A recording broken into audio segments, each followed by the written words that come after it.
ऐसा बर्दाश्त नहीं करेंगे। मैं फिर कहता हूं, कोई भी कानून को अपने हाथों में ना ले, इसकी भारी कीमत चुकानी पड़ेगी।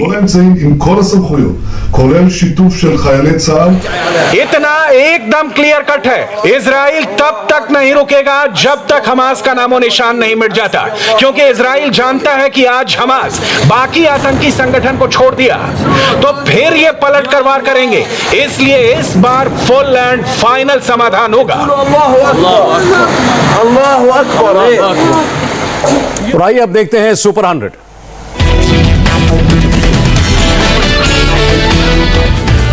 16 से 30 मई के बीच राज्यों और केंद्र शासित प्रदेशों को 192 लाख वैक्सीन उपलब्ध कराएगी केंद्र सरकार। मुफ्त में दिया जाएगा टीका।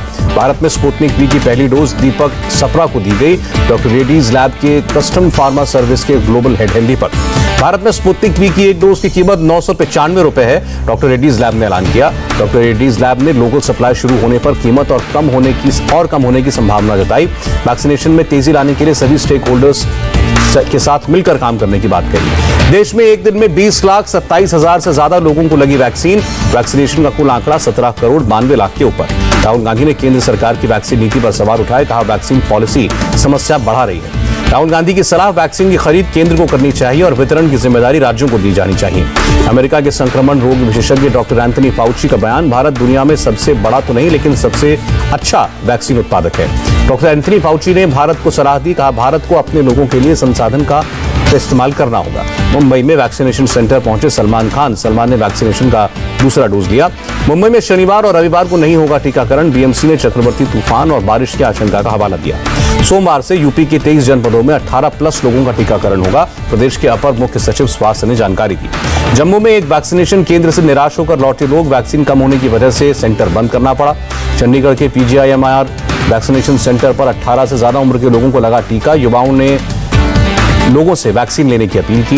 कर्नाटक सरकार ने कोविशील्ड की पहली डोज ले चुके लोगों से अपील की, दूसरी डोज के लिए 12 हफ्ते पूरे होने के बाद ही वैक्सीनेशन सेंटर पर आए।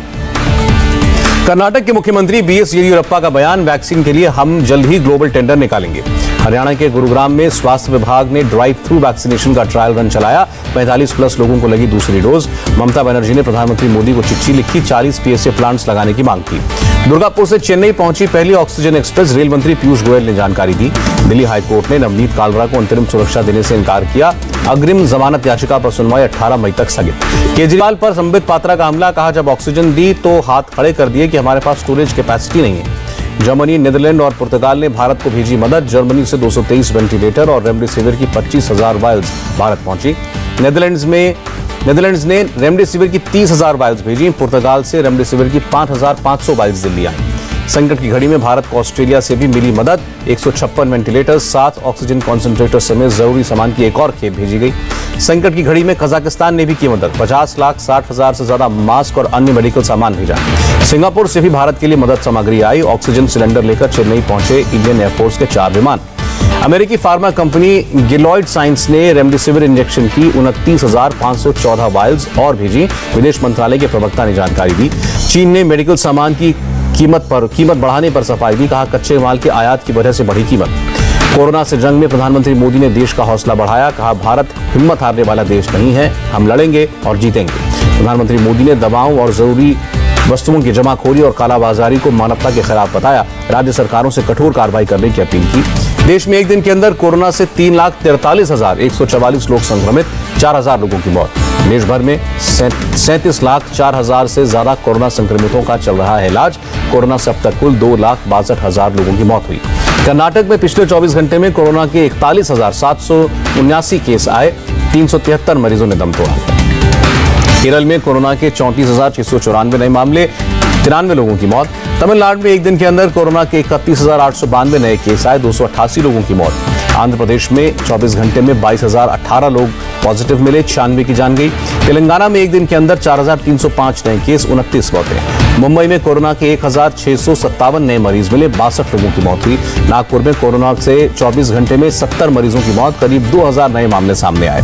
दिल्ली में कोरोना के 8,500 से ज्यादा मरीज सामने आए, 12% पहुंचा पॉजिटिविटी रेट। यूपी में कोरोना के 15,747 नए केस, 312 मौतें। बीते 24 घंटे में बिहार में कोरोना से 7,494 लोग संक्रमित, 77 लोगों की मौत। उत्तराखंड में कोरोना के 5,775 नए केस, बीते 24 घंटे में 116 लोगों की मौत। झारखंड में बीते 24 घंटे में कोरोना से 4,991 लोग संक्रमित, 108 लोगों की मौत।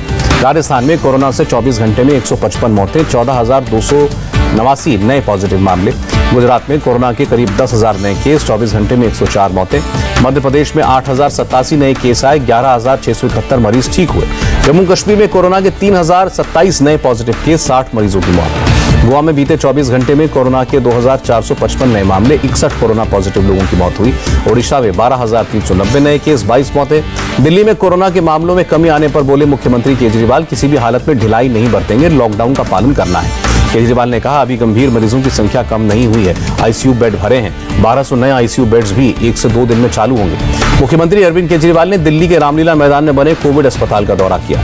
दिल्ली के स्वास्थ्य मंत्री सत्येंद्र जैन का केंद्र पर हमला, कहा पहले वैक्सीन बाहर भेज दी, अब कह रहे हैं ग्लोबल टेंडर से खरीदो। यूपी के गांव में बढ़ रहे कोरोना संक्रमण पर मुख्यमंत्री योगी की नई पहल, कोविड अस्पताल में तब्दील होंगे सामुदायिक स्वास्थ्य केंद्र।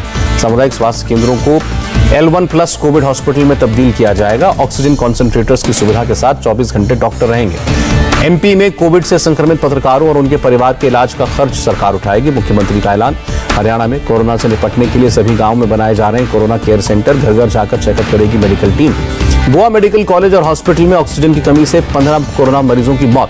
गोवा कांग्रेस अध्यक्ष ने प्रदेश सरकार पर सवाल उठाया, कहा कोरोना से 200 से 300 मौतें रोजाना, लेकिन रोकने के लिए कुछ नहीं किया जा रहा। हरियाणा के मुख्यमंत्री मनोहर लाल खट्टर ने आंदोलन कर रहे किसानों को निशाने पर लिया, कहा किसान आंदोलन से गांव में संक्रमण फैल रहा है। मनोहर लाल खट्टर ने कहा, किसानों के प्रदर्शन की वजह से कुछ गांव हॉटस्पॉट बन गए। खट्टर के आरोप पर राकेश टिकैत का पलटवार, बोले सरकार फेल हुई, उसका ठीकरा हम पर फोड़ना चाहती है।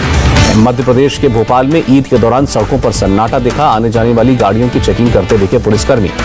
श्रीनगर में भी घर पर रहकर ही लोगों ने मनाई ईद। जम्मू कश्मीर में 17 मई तक लागू है कोरोना कर्फ्यू। केरल में बढ़ते कोरोना मामलों के बीच 23 मई तक बढ़ाया गया लॉकडाउन। तमिलनाडु सरकार ने लॉकडाउन के नियमों को और सख्त किया। सुबह 6 बजे से 10 बजे तक ही खुलेंगे राशन, फल और मांस मछली की दुकानें। राजस्थान के डूंगरपुर जिले में सामाजिक विवाद को लेकर बोहरा समुदाय के लोग जमात खाने में इकट्ठा हुए, मौके पर पुलिस ने पहुंचकर खदेड़ा। मैसूर में चिदानंद स्वामी जी ने बसेश्वरा की मूर्ति को मास्क पहनाया, बाद में पुष्प अर्पित किए। उत्तराखंड में जोशीमठ में आर्मी ने कोविड केयर हॉस्पिटल की शुरुआत की। सेंटर पर 50 ऑक्सीजन बेड्स की सुविधा है। कर्नाटक में कोरोना संक्रमित क्रिटिकल मरीजों के लिए खास इंतजाम, एयर एम्बुलेंस से पहुंचाया जा रहा है हॉस्पिटल। आर्मी के गजराज कोर ने असम के तेजपुर मेडिकल कॉलेज में 5 आईसीयू बेड और 45 ऑक्सीजन बेड्स की शुरुआत की। कोरोना की वजह से टोक्यो ओलंपिक को रद्द करने के लिए 3,50,000 से ज्यादा लोगों ने ऑनलाइन पिटीशन पर हस्ताक्षर किए। ऑस्ट्रेलिया के प्रधानमंत्री का बयान, भारत से ऑस्ट्रेलिया के बीच जल्द शुरू होगी कमर्शियल उड़ान। कोरोना की वजह से नेपाल में बिगड़ रहे हैं हालात, अस्पतालों में बेड्स, आईसीयू बेड्स और मेडिकल सामान की कमी। सिंगापुर में रविवार से 13 जून तक कोविड नियमों को सख्त किया गया। 2 से ज्यादा लोगों के इकट्ठा होने पर रोक। बंगाल के गवर्नर जगदीप धनखड़ ने सीतलकुची हिंसा केस में एसआईटी गठन पर सवाल उठाया, पूछा पूरा प्रदेश जल रहा है, क्या मुख्यमंत्री को कुछ नहीं दिख रहा? जगदीप धनखड़ ने कहा, बंगाल में लोग डर की वजह से थाने नहीं जा रहे, पुलिस टीएमसी कार्यकर्ताओं से डरी हुई है। शनिवार को नंदीग्राम का दौरा करेंगे गवर्नर धनखड़, हिंसा प्रभावित लोगों से मुलाकात करेंगे। बंगाल के बांकुरा में प्रधानमंत्री किसान सम्मान निधि कार्यक्रम में हिस्सा लेने जा रहे बीजेपी सांसद सुभाष सरकार की गाड़ी पर हमला। प्रधानमंत्री मोदी ने पीएम किसान सम्मान निधि की 8वीं किस्त जारी की। 9.5 करोड़ से अधिक किसानों को राशि ट्रांसफर की गई। पहली बार बंगाल के किसानों को प्रधानमंत्री किसान सम्मान निधि का लाभ मिला। प्रधानमंत्री ने कहा, राज्य सरकार और किसानों के नाम भेजें। पीएम किसान सम्मान निधि के तहत अब तक देश के लगभग 11 करोड़ किसानों के पास 1,35,000 करोड़ रुपए पहुंच चुके हैं। बंगाल के किसानों को पीएम किसान निधि का लाभ मिलने पर जेपी नड्डा ने खुशी जताई, कहा सोनार बांग्ला के हमारे स्वप्न और हमारे वादों का प्रकटीकरण है। ईद उल फित्र के मौके पर सिलीगुड़ी बॉर्डर पर बांग्लादेश और भारत के सुरक्षा बलों ने एक दूसरे के साथ मिठाइयां बांटी। जम्मू कश्मीर के सांबा में बीएसएफ ने मैगजीन के साथ एक AK-47 राइफल, 9mm पिस्तौल बरामद की। पाकिस्तान ने ड्रोन से सांबा में गिराए थे हथियार। असम में तिनसुकिया में एक बाजार में बम धमाका, 2 की मौत, 3 लोग गंभीर रूप से जख्मी। असम के मुख्यमंत्री हेमंत बिस्व शर्मा का बयान, हमलावरों को जल्द गिरफ्तार किया जाएगा। गृहमंत्री अमित शाह ने मुख्यमंत्री से बात की। चित्रकूट जेल में बंद कैदियों के बीच गैंग वॉर, एक कैदी ने 2 और कैदियों को मारी गोली, आरोपी कैदी को पुलिस ने मार गिराया। पंजाब का 23वां जिला बना मलेरकोटला, मुख्यमंत्री कैप्टन अमरिंदर सिंह ने नए जिले का ऐलान किया। उत्तराखंड के माना में आईटीबीपी जवानों ने आइस स्नो क्राफ्ट ट्रेनिंग का आयोजन किया। 11,000 फीट की ऊंचाई पर कार्यक्रम का आयोजन। केरल के कई इलाकों में बारिश से जनजीवन प्रभावित, घरों में घुसा बाढ़ का पानी। इसराइल और फिलिस्तीन में हिंसक झड़प जारी। इसराइल ने गाजा पट्टी पर तोप से हमला किया। इसराइल के प्रधानमंत्री बेंजामिन नेतन्याहू का बयान, और अधिक सैनिकों के साथ हमास के खिलाफ कार्रवाई जारी रहेगी। इजरायली सेना का बयान, वेस्ट बैंक में एक फिलिस्तीनी ने कार से हमारे सैनिकों को कुचलने की कोशिश की, इसके बाद ड्राइवर को मार गिराया गया। इसराइल के हमले से बचने के लिए फिलिस्तीनियों ने संयुक्त राष्ट्र के स्कूलों में शरण ली। अफगानिस्तान के काबुल में नमाज के दौरान एक मस्जिद पर हमला, 12 नमाजियों की मौत, 15 घायल। सोने की कीमत में 140 रुपए का उछाल, चांदी भी 513 रुपए महंगी हुई। सेंसेक्स में 41 अंकों की मामूली बढ़त, निफ्टी में 18 अंकों की गिरावट। और अमेरिकी डॉलर के मुकाबले रुपया 13 पैसे मजबूत हुआ। $1 की कीमत 73 रुपए 29 पैसे। यह अफवाह किसने फैलाई कि वैक्सीन लगाने से मौत हो जाएगी? ये किसने कहा कि वैक्सीन लगाकर एक खास समुदाय को मारने की साजिश की जा रही है? कोरोना की वैक्सीनेशन पर एक बहुत ही चौंकाने वाले खुलासे के लिए देखिए आज की बात रजत जी के साथ।